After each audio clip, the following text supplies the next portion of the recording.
Lo vi salir del portal un martes a las 7:15 de la mañana. Pantalón de chándal, camiseta de su equipo de fútbol y cara de haber dormido como un bebé. Se subió a su moto y se fue, tan tranquilo, mientras yo miraba desde el coche con el motor encendido, fingiendo que buscaba algo en la guantera. ¿Por qué estaba ahí? Porque algo no me cuadraba desde hace días. Y esa mañana, lo confirmé, el cabrón estaba saliendo de mi edificio. ¿Y lo mejor? Que no vivía allí. Lo había visto una vez, hace meses, en el cumpleaños del hijo de mi vecino del quinto. Se llama Iván. Tiene 30 y pocos. No trabaja, vive con su madre y entrena a un equipo de fútbol juvenil los sábados. Lo típico, simpático, sociable, buena cara. A Laura, mi mujer, le caía súper bien. Yo no le presté atención. Hasta que empecé a verlo demasiado seguido por el edificio. Y siempre cuando yo no estaba en casa. Ese martes decidí esperarlo. Llevaba 2 semanas saliendo de casa un poco más tarde para ver si el instinto me fallaba. Pero no. Ese día fue la prueba. Cuando lo vi salir del portal, bajando las escaleras como si supiera cada maldito peldaño, algo se me clavó dentro. No me vio. O no me reconoció. Tenía el coche aparcado justo delante, y yo agachado. Cuando se fue, subí a casa como si nada. Laura estaba en la cocina, con su pijama de siempre y una sonrisa que ahora me parecía falsa. Me ofreció café. Lo rechacé. Fui al baño, me senté en la taza, y me quedé ahí 15 minutos, en silencio, respirando lento, pensando, ¿qué hace ese tío saliendo de mi portal a esa hora? Esa noche no dormí. A la mañana siguiente, la misma rutina. Pero esta vez no fui a trabajar. Fui al bar de enfrente. Me pedí un café con leche y un croissant. Desde ahí, podía ver la entrada del portal. Esperé. 6:45, 7. 7:10, y a las 7:17, Iván volvió a salir. Mismo chándal. Misma cara relajada. Mismo paseo de aquí no pasa nada. Ahí ya no tuve dudas. No sabía aún con certeza lo que pasaba, pero el corazón ya lo sabía todo. Y el estómago también, porque me revolvió el café. Me fui al coche. No arranqué. Solo me quedé ahí, con las manos en el volante, mirando al retrovisor, viendo cómo el mundo seguía su ritmo mientras el mío se rompía. Y ese fue solo el comienzo. La tercera vez que lo vi entrar al portal fue un jueves. Llevaba un abrigo oscuro y una bolsa de deporte colgada al hombro. Eran las 18:45. Me encontraba dentro del coche de un amigo, aparcado en doble fila a unos metros, fingiendo revisar unos papeles. Esperé. No tardó ni 30 segundos en entrar. No miró hacia los lados. No llamó a ningún timbre. Entró directamente con su llave. Una llave. El hijo de puta tenía una llave del portal. No subí, no grité, no llamé a nadie. Solo anoté la hora en una libreta que ya había empezado a usar para apuntar detalles. Sí, estaba llevando un control. Día, hora, ropa, comportamiento. Si salía, si entraba, si alguien lo saludaba. Empecé a tratarlo como a una plaga que había invadido mi casa, como algo que debía entender para poder erradicar. Cuando lo vi entrar ese jueves, tuve claro que mi mujer no tenía ninguna reunión en el trabajo, ni estaba haciendo horas extra, ni iba al gimnasio como decía los martes y jueves. No. Ella estaba en casa. Y él también. Esa noche, cuando volví a casa, la encontré cocinando algo con tomate, como si nada pasara. La tele sonaba de fondo, el olor de la salsa llenaba el piso y mis hijos estaban en sus habitaciones, uno con la consola, la otra viendo vídeos. Laura me saludó con un beso en la mejilla, como hacía últimamente. Un gesto automático, vacío. Me preguntó cómo había ido el día. Le dije que normal. Me preguntó si quería cerveza. Le dije que no. No miré su cara, no olí la comida, no escuché la tele.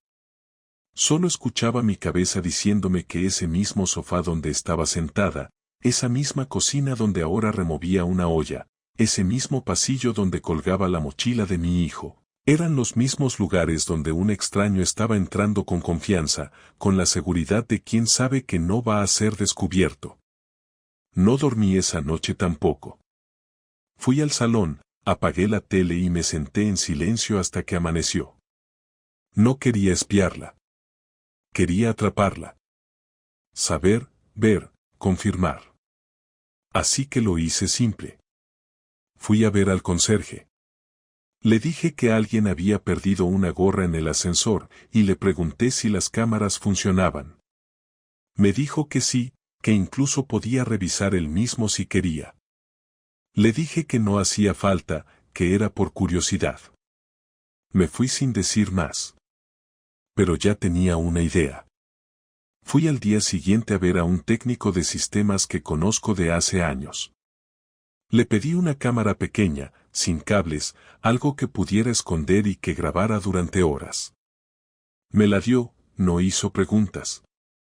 Me dijo que duraba 10 horas de batería y grababa en HD. Me la llevé. Esa misma noche la escondí en una estantería del salón, entre unos libros que nadie tocaba. La apunté hacia el sofá. Al día siguiente puse otra, más pequeña aún, detrás de unas toallas dobladas en el baño. Nada de cámaras en el dormitorio, no por pudor, sino porque si entraban ahí, ya lo sabría sin necesidad de video. Pasaron 3 días sin nada. Laura estaba más tranquila, más relajada, como si supiera que algo se había estabilizado. Sonreía más. Me besó 2 veces en la frente, incluso hizo una broma durante la cena. Yo respondía con frases cortas y movimientos controlados. No porque estuviera actuando, sino porque no podía permitirme perder la compostura. Ya tenía el horario, ya tenía las cámaras, ya tenía las sospechas. Solo necesitaba la prueba. Y llegó un miércoles por la tarde. Ese día volví antes de trabajar, sin avisar. Entré al portal con la copia de la llave que me llevé a propósito. Subí en silencio. Escuché primero. Nada. Solo ruido de tele bajito. Abrí la puerta con cuidado. El salón estaba en orden, las mochilas colgadas, la mesa limpia. Caminé despacio. No quería interrumpir nada aún. Me detuve justo antes del pasillo. Escuché risas. Risas de ella. Cortas, suaves, como las que hacía conmigo hace años cuando aún se reía de mis chistes malos. No entré. Salí sin hacer ruido. Bajé las escaleras. Volví al coche. Esperé 2 horas. Cuando vi a Iván salir del portal con una sonrisa en la cara, y la misma bolsa de deporte que traía siempre, entendí que ya no eran suposiciones. Era una certeza. Esa noche revisé las cámaras. En la del salón se ve cómo entra, cómo ella lo saluda con una palmada en el culo, cómo se sienta en el sofá como si fuera suyo, cómo se quita las zapatillas sin preguntar, cómo ella le trae una cerveza sin decir nada. Hablaron poco. Se rieron más. Y luego se besaron. No se escuchó, pero se vio. Besos lentos, seguros. No era pasión de una aventura nueva. Era familiaridad. Era rutina. Ahí paré el video. No quise ver más. No esa noche. Apagué el portátil. Me duché. Me acosté a su lado. Ella dormía tranquila. Y por primera vez entendí que no era que no me quisiera. Es que ya no me necesitaba. Esperé 3 días antes de decir algo. No porque necesitara más pruebas, no porque dudara, sino porque necesitaba el momento exacto. No iba a hacer una escena delante de mis hijos ni convertir mi salón en un teatro. No quería gritos, no buscaba lágrimas ni justificaciones rápidas. Quería escucharla. Quería que ella dijera lo que yo ya sabía. El sábado por la noche fue ese momento. Los niños estaban en casa de su tía. Teníamos la casa para nosotros. Ella pensaba que íbamos a cenar juntos, tal vez ver una serie. Yo tenía otro plan. Le dije que nos sentáramos un momento, que quería hablar. Me miró con una mezcla de sorpresa y desconfianza. Se sentó en el sofá, cruzó las piernas, apoyó los codos sobre las rodillas y me miró como si estuviera esperando una crítica por algo doméstico. Le pregunté directamente. ¿Desde cuándo estás con Iván? No gritó. No se levantó. No fingió sorpresa. Solo bajó la mirada y se quedó en silencio. Conté hasta 5. Le pregunté otra vez. ¿Cuánto tiempo lleváis viéndoos a mis espaldas? Entonces habló. No es lo que piensas. Le dije que eso ya lo había escuchado antes, que no estaba para frases vacías. Le pedí la verdad. Me miró por fin, y en su cara no había remordimiento, solo una especie de cansancio. No fue planeado, dijo. Al principio solo hablábamos. Me escuchaba, me hacía reír. Me hacía sentir que importaba. Le dije que yo también la escuchaba, que también estaba ahí, que durante años le había aguantado sus mierdas de trabajo, sus dramas familiares, sus inseguridades. Ella no negó nada. Solo repitió que con él era distinto. Entonces lo solté todo. Le dije que sabía cada vez que él entraba al edificio, que lo había visto salir de nuestro portal 3 veces, que tenía vídeos de los dos en el salón riéndose y besándose como si esta fuera su casa. Su expresión no cambió. Ni un solo gesto de culpa. Dijo que lo había hecho porque se sentía sola. Dijo que yo me había convertido en alguien frío, que estaba siempre cansado, siempre distante. Le recordé que eso empezó cuando yo noté su distancia, que me alejé porque ella ya no me miraba igual, porque llevaba meses actuando como si yo fuera un mueble más de la casa.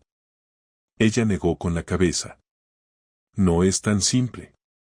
Le pregunté entonces si lo amaba. No respondió. Le dije que si no contestaba, lo tomaría como un sí. Bajó la vista. Le pregunté si se acostaba con él en nuestra cama. Dijo que no. Le pedí que no me tomara por imbécil. Me miró con rabia y me dijo que no tenía derecho a hablarle así. Le dije que tenía todo el derecho, que era mi casa, mi cama, mi familia, y que ella la había ensuciado sin ni siquiera tener la decencia de mentirme bien. La conversación se volvió más tensa. Le pregunté si alguna vez pensó en confesarlo. Dijo que sí, pero que tenía miedo. Le pregunté si se habría detenido si yo no lo descubría. No respondió. Le dije que eso era una respuesta en sí misma. Me dijo que no era fácil, que no quería destruir lo que habíamos construido, que no quería hacer daño a los niños. Le grité que ya lo había hecho, que lo que teníamos ya no existía desde el momento en que dejó entrar a otro hombre en nuestra rutina. Me levanté. Caminé de un lado al otro del salón. Sentía el pulso en las sienes, la mandíbula apretada. Le dije que no sabía qué iba a pasar ahora, que no sabía si podía mirarla sin sentir asco. Ella se defendió, diciendo que no todo era blanco o negro, que las relaciones cambian, que a veces se buscan cosas fuera sin querer acabar con lo de dentro. Le dije que eso sonaba a excusa barata de revista. ¿Te acostaste con él en esta casa, sí o no?, pregunté sin rodeos. Ella me miró directo a los ojos. Sí. No parpadeó. No tembló. Solo lo dijo, como quien reconoce haber olvidado la leche en el supermercado. Me senté. Me llevé las manos a la cara. Escuché mi respiración, seca, pesada. Le pregunté si pensaba seguir viéndolo. No contestó. Le dije que al menos tuviera la decencia de decirlo. Dijo que no sabía. ¿Te gustaría que yo me acostara con una mujer en nuestro sofá mientras tú trabajas? ¿Qué pensarías si descubrieras que mientras tú haces la cena, yo estoy recibiendo mensajes de alguien diciéndome que echa de menos mi cuerpo? Le cambió la cara. Por primera vez pareció afectada. Le dije que no tenía idea de lo que me había hecho, que ya no podía confiar en ella, que ahora cada vez que se arreglara para salir, yo iba a pensar en él. Me preguntó qué iba a hacer. Le dije que no lo sabía aún. Que no sabía si quería divorciarme o simplemente echarla de la casa. Le recordé que todo lo que teníamos, lo habíamos construido juntos, pero que lo había roto sola. Me dijo que no quería separarse, que quería arreglarlo. Le pregunté cómo se arregla algo después de acostarte con alguien en tu salón mientras tu marido trabaja para pagar la hipoteca. No respondió. Le dije que ya no me servía su silencio. Me levanté, cogí las llaves del coche y salí sin mirar atrás. Esa noche dormí en el sofá de un amigo. No bebí, no fumé, no lloré. Solo dormí unas horas con el cuerpo tenso y el estómago vacío. A la mañana siguiente, tenía un nuevo plan. No soy un hombre impulsivo, pero después de escucharla admitirlo con esa tranquilidad, supe que no podía seguir como si nada. Lo peor no fue el engaño, lo peor fue la falta total de remordimiento, la frialdad con la que hablaba de todo, como si fuera una conversación sobre cambiar de marca de yogur. Me pasé la noche en casa de Nacho, un amigo de toda la vida que me dio el sofá sin hacer preguntas. Le conté lo justo, que necesitaba unos días, que las cosas en casa estaban mal. No me pidió más detalles y eso se lo agradecí. Esa mañana me levanté temprano, desayuné café solo y salí con un objetivo claro, no iba a quedarme de brazos cruzados mientras ella se quedaba en casa tranquila después de arrastrarme por el suelo. Era hora de mover las piezas. Primero, saqué algo de dinero de una cuenta secundaria que ella no conocía, una que había abierto hace años cuando trabajaba por cuenta propia. Nunca la había tocado, pero ahora iba a servir para algo útil. Luego, fui al trabajo, pedí unos días de asuntos personales y me encerré en casa de mis padres por unas horas. No les conté nada. Solo dije que necesitaba espacio. Mi madre insistió en prepararme comida, lo que me dio una excusa perfecta para recoger varias cosas. Me llevé mi ordenador personal, documentos importantes, la carpeta con las pruebas de video y un disco duro donde iba a guardar todo lo relacionado con lo que estaba por hacer. No pensaba actuar con rabia, sino con precisión. De vuelta en mi coche, llamé a un abogado. No uno cualquiera, sino el mismo que le recomendé una vez a un compañero cuando se separó. El tipo era directo, claro y no vendía esperanzas falsas. Le conté mi situación en detalle. Me dijo que no había problema en reunir pruebas antes de iniciar el proceso y que tener vídeo servía de mucho si la cosa se ponía fea. Me explicó cómo proteger mis intereses si pensaba quedarme con la casa, cómo organizar las cuentas bancarias, qué movimientos podía hacer sin que luego me cayera encima una demanda por ocultar bienes. Me sentí sucio, pero preparado. Le pedí que preparara los documentos. Me los tendría en 2 días. Después, me pasé por el trabajo de Laura. No entré. Solo me quedé fuera, observando. Quería ver cómo actuaba con los demás. La vi salir a fumar con una compañera, riéndose, haciendo gestos exagerados. Parecía la misma mujer que en casa decía estar agobiada, cansada, harta. Ahí supe que mi decisión era correcta. No estaba confundida. Estaba cómoda. Y eso la hacía más peligrosa. Fui directo a casa de Iván. Sabía dónde vivía porque lo había seguido una vez, solo por curiosidad. Era un piso viejo, sin ascensor, de esos que huelen a humedad en los pasillos. Esperé en la puerta de enfrente, y cuando lo vi salir, lo llamé por su nombre. Se giró y me reconoció enseguida. Me miró como si no supiera si debía saludarme o correr. No dije nada al principio. Solo lo miré fijamente hasta que habló. ¿Qué haces aquí?, le pregunté si sabía quién era yo. Me dijo que sí, claro. Le dije que si sabía que se estaba follando a la mujer de otro hombre. Se quedó callado. Le dije que no me interesaba su versión, que no venía a pedirle explicaciones. Solo quería dejarle claro que todo lo que tenía con Laura se había acabado. Que si volvía a pisar mi portal, no iba a haber más advertencias. No levanté la voz. No lo toqué. Solo lo miré a los ojos y le repetí que no volviera. Se fue sin decir nada. Esa tarde volví a casa.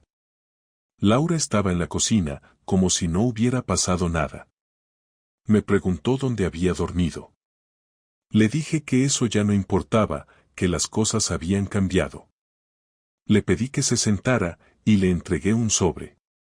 Dentro había una copia del borrador del divorcio. Me miró en silencio. Le dije que no era definitivo, pero que iba a hacerlo si no cooperaba. Me preguntó qué significaba cooperar. Le dije que significaba irse de casa esa misma semana, firmar un acuerdo de separación temporal y quedarse con sus cosas sin hacer teatro. Me dijo que no tenía a dónde ir. Le recordé que tenía muy buena relación con su madre. Le dije que si en 3 días no estaba fuera, lo siguiente sería una demanda formal. Durante esos días, cambié todas mis contraseñas, cerré las cuentas conjuntas, transferí mis fondos a cuentas nuevas, cancelé sus tarjetas de crédito adicionales y modifiqué las autorizaciones de todos los servicios donde ella tenía acceso. No fue por maldad, fue por defensa propia. Sabía que no podía confiar en alguien capaz de esconder a otro hombre en nuestra casa durante semanas. Ella lloró 2 noches seguidas. Intentó hablar. Me dijo que aún podíamos arreglarlo. Le pedí que no hablara más, que solo firmara y se fuera. En la tercera noche, empezó a empacar. El día que se fue no le dije adiós. Me limité a abrirle la puerta, cargarle el maletero y cerrarla detrás. No sentí satisfacción, ni alivio, ni venganza consumada. Solo sentí que había recuperado el control. En la cocina, sobre la mesa, dejó una carta. No la leí. La metí directamente en una caja junto con otras cosas suyas que aún quedaban por recoger. Luego llamé al abogado. Le dije que ya podía preparar la versión definitiva. Pasaron 4 días desde que se fue sin que intercambiáramos una sola palabra. Ella se instaló en casa de su madre y no intentó contactarme, y yo, por mi parte, me dediqué a poner en orden la casa, no en el sentido material, sino en el personal. Dormí mejor. Comí mal. Perdí 2 kilos. No lloré. Me limité a funcionar. Me levantaba, preparaba el desayuno para los niños sin quejarme, los llevaba al colegio sin decir mucho, volvía, limpiaba, trabajaba desde el portátil, cenaba en silencio y me dormía viendo cualquier cosa en la tele. Era una rutina simple, pero necesaria. Me servía para no pensar demasiado. Aún así, cada noche, cuando el silencio se hacía más denso, sabía que faltaba algo. No ella, sino una conversación. Una de verdad. Algo que pusiera punto final sin fingir educación ni frases vacías. Algo que cerrara esto sin necesidad de abogados. El domingo por la tarde, la llamé. No fue un mensaje. No fue un correo. Le dije por teléfono que necesitaba verla, sin insultos, sin gritos, sin defensas. Solo hablar. Aceptó. Quedamos en una cafetería cerca de su casa. Un sitio neutral, con pocas mesas y sin mucha gente. Llegó puntual. Vestía sencillo. Pelo recogido, sin maquillaje. Se sentó sin decir nada y yo tampoco hablé durante un rato. Luego, respiré hondo y empecé. Le dije que no la había llamado para discutir, ni para reclamarle nada. Le dije que quería entender. No por perdonarla, sino por cerrar el capítulo sin quedarme con preguntas. Ella me escuchó sin interrumpirme. Cuando terminé, habló. Me dijo que sabía que lo había hecho mal, que no tenía excusas. No justificó lo que pasó con Iván, pero sí explicó cómo llegó hasta ahí. Me habló de la monotonía, del cansancio, de la falta de conexión. Me habló de sentirse invisible. Me dijo que lo nuestro se había transformado en algo mecánico, que hablábamos, sí, pero sin escucharnos de verdad. Le recordé que si había distancia, fue porque ella empezó a crearla. Me reconoció que tal vez sí, pero que no supo cómo decirlo, que dejó que todo se fuera acumulando hasta que se le fue de las manos. Le pregunté por qué lo trajo a casa. Me dijo que al principio no pensó que fuera a pasar nada. Que solo hablaban. Que él era fácil, liviano, sin peso. Que la hacía sentirse deseada, divertida. Que se sentía viva con él. Le dije que yo también podía haber buscado eso fuera. Que muchas veces sentí la misma desconexión. Pero no lo hice.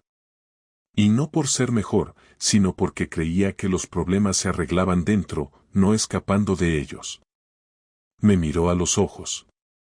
Me dijo que entendía perfectamente, que no tenía cómo discutirlo. Le pregunté si seguía viéndolo. Me dijo que no. Que había terminado en cuanto se fue de casa.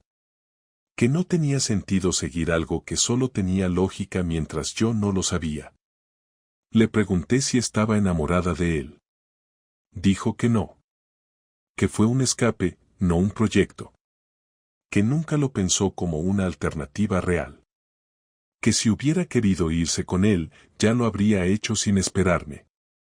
Le dije que eso no cambiaba lo que había hecho. Me respondió que lo sabía. Me dijo que lo tenía claro desde el momento en que le abrí la puerta para que se marchara con sus cosas. Nos quedamos en silencio unos minutos. Le pregunté si aún pensaba en nosotros. Dijo que sí. Que pensaba todo el tiempo en lo que tuvimos, en lo que fuimos. Le dije que yo también.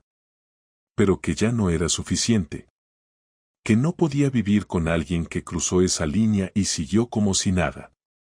Que no me cabía en la cabeza que después de todo, ella hubiera seguido durmiendo en la misma cama, poniendo la mesa para cenar, diciendo buenas noches como si no estuviera escondiendo a otra persona en nuestro espacio.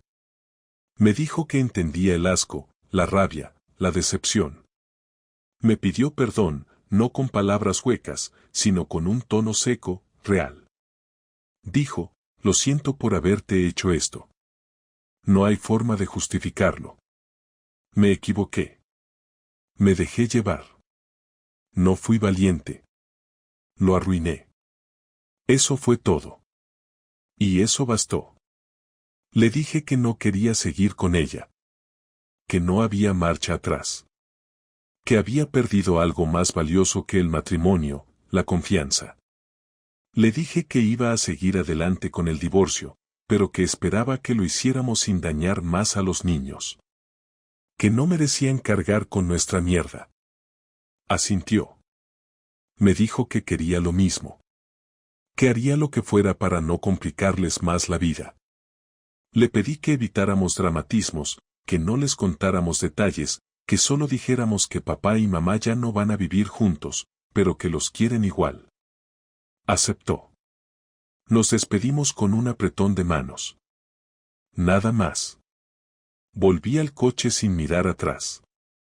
Conducí hasta casa. Me senté en el sofá, apagué las luces y me quedé ahí solo, sin televisión, sin móvil, sin ruido.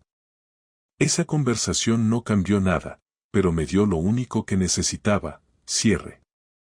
El lunes siguiente presenté oficialmente la demanda de divorcio. El abogado me llamó por la tarde para confirmarme que Laura ya había sido notificada y que no había puesto objeción.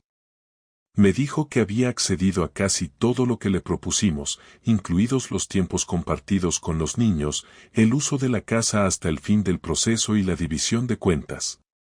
No pidió pensión, no puso condiciones, no quiso alargar nada. Supongo que entendía que su posición no le daba margen para discutir.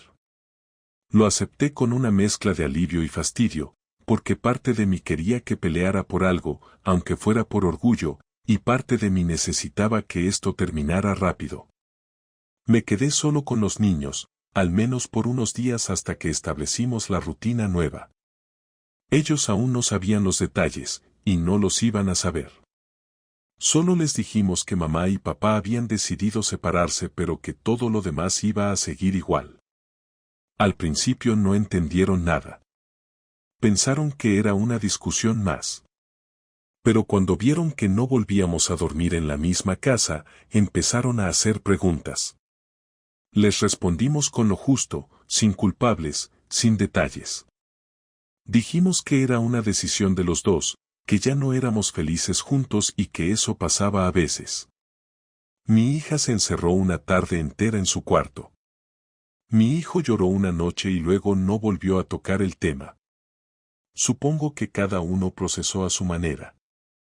Y yo, en vez de obligarlos a hablar, simplemente estuve ahí. No intenté llenarlos de explicaciones, solo me aseguré de que nunca les faltara nada, ni comida, ni escucha, ni estructura. Durante las primeras semanas después de la separación, me encontré con momentos que me sorprendieron. No por lo dolorosos, sino por lo absurdos. Como abrir el armario y ver que su ropa ya no estaba.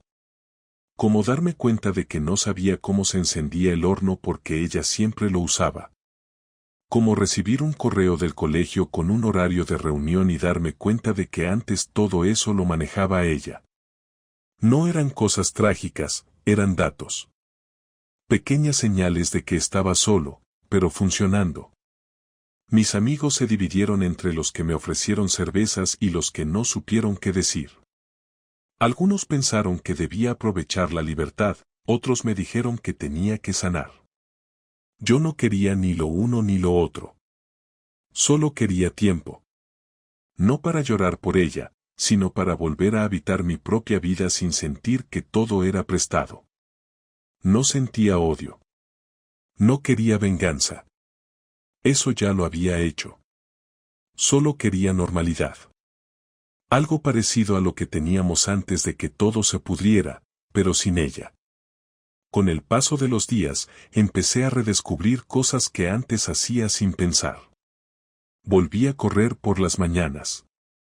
Empecé a preparar mis propias comidas sin recurrir a congelados. Organicé el trastero, ese que llevaba años pidiéndome atención. Me reencontré con mi hermana, con quien había perdido el contacto por culpa de un malentendido que nunca resolvimos mientras estaba casado. Ella me escuchó sin interrumpirme. Me dijo que me veía mejor, más presente. Y por primera vez, le creí.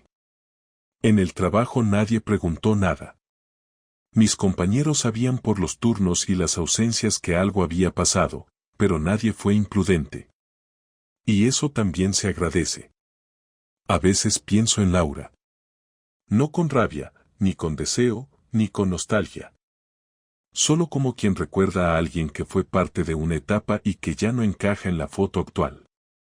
No sé si está con alguien, ni me importa. No le reviso redes sociales, no pregunto por ella, no me esfuerzo en fingir interés. Si algún día se cruza conmigo en la calle, la saludaré, pero no buscaré conversación. Nuestra historia no terminó con una explosión, sino con una caída larga, lenta y dolorosa, y por eso me niego a dramatizarla más de lo necesario. Aprendí cosas. No las típicas tonterías de manual de autoayuda. No descubrí que tengo que quererme más ni que todo pasa por algo. Aprendí que uno puede ser buen padre, buen marido, trabajador constante, atento, y aún así quedarse solo. Aprendí que la fidelidad no garantiza reciprocidad. Que el amor, cuando deja de comunicarse, se convierte en rutina, y que la rutina no siempre es cómoda, a veces solo es muda. Aprendí que no hay que vigilar a la pareja, pero tampoco hay que confiar ciegamente. Aprendí que ignorar las señales no es madurez, es cobardía. Y sobre todo, aprendí que la paz vale más que cualquier intento de salvar lo que ya está muerto. Ahora vivo en la misma casa. No la vendí. No la reformé. Solo cambié algunas cosas. Quité los cuadros que ella colgó, guardé las fotos familiares que colgaban en el pasillo y las reemplacé por dibujos de los niños. No para borrar el pasado, sino para dejar claro que ahora este espacio tiene otro propósito.